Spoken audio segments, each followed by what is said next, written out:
Komunikasi hasil adalah proses menyampaikan temuan dari analisis data, penelitian, atau proyek kepada pemangku kepentingan yang relevan.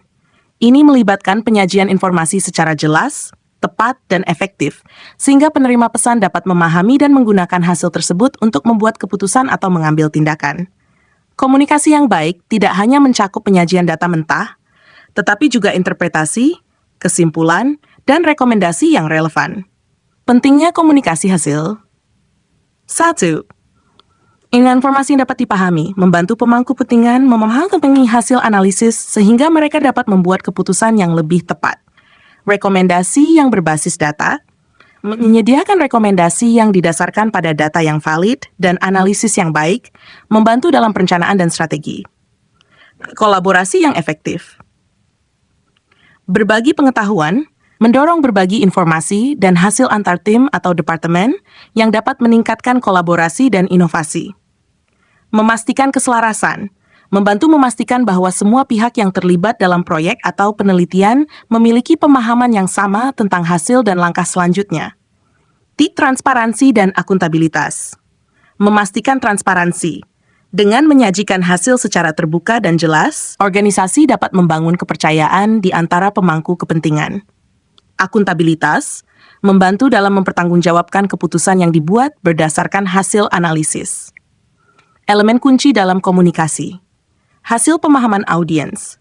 Identifikasi pemangku kepentingan, mengetahui siapa yang akan menerima hasil, apakah mereka teknis atau non-teknis, dan apa yang mereka butuhkan untuk mengambil tindakan. Penyesuaian bahasa. Menyesuaikan istilah dan presentasi agar sesuai dengan tingkat pemahaman audiens, menghindari jargon yang tidak diperlukan. 2. Struktur laporan. Pengantar, memberikan latar belakang masalah, tujuan penelitian, dan ringkasan metode yang digunakan. Hasil utama, menyoroti hasil utama dari analisis atau penelitian secara ringkas dan jelas. Interpretasi dan kesimpulan menjelaskan apa arti dari hasil tersebut dan bagaimana mereka relevan dengan tujuan atau masalah yang sedang dihadapi. Rekomendasi, menyediakan langkah-langkah yang direkomendasikan berdasarkan hasil dan kesimpulan. Lampiran, jika diperlukan. Menyertakan data mentah, analisis tambahan, atau informasi teknis yang mendukung untuk referensi lebih lanjut. 3. Visualisasi data. Menggunakan grafik seperti diagram batang, diagram lingkaran, scatter plot, atau histogram menggambarkan data dengan cara yang mudah dipahami. Dashboard, membuat dashboard interaktif yang memungkinkan pemangku kepentingan mengeksplorasi data secara lebih mendalam. Infografis, menggabungkan elemen grafis dan teks untuk menyampaikan informasi secara visual dan menarik. 4. Presentasi lisan.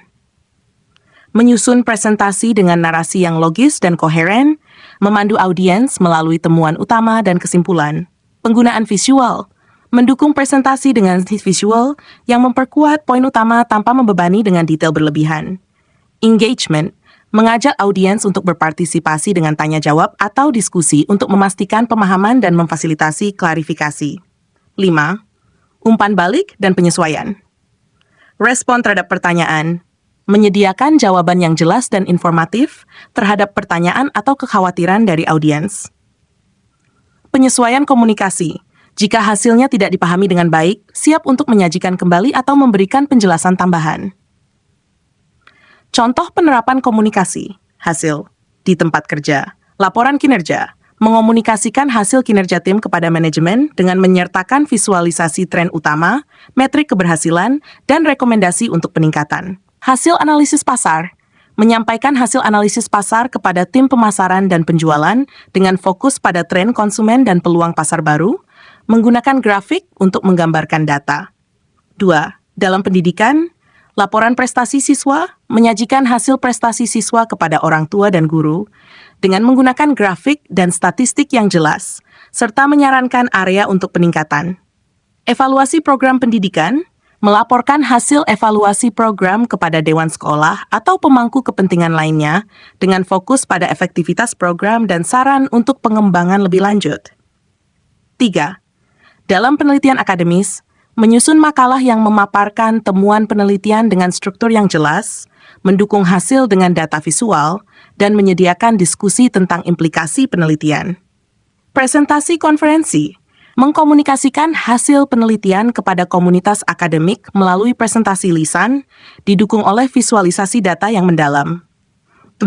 Dalam kehidupan pribadi, laporan kesehatan menyampaikan hasil tes kesehatan atau data kebugaran kepada individu dengan bahasa yang mudah dimengerti dan rekomendasi yang praktis.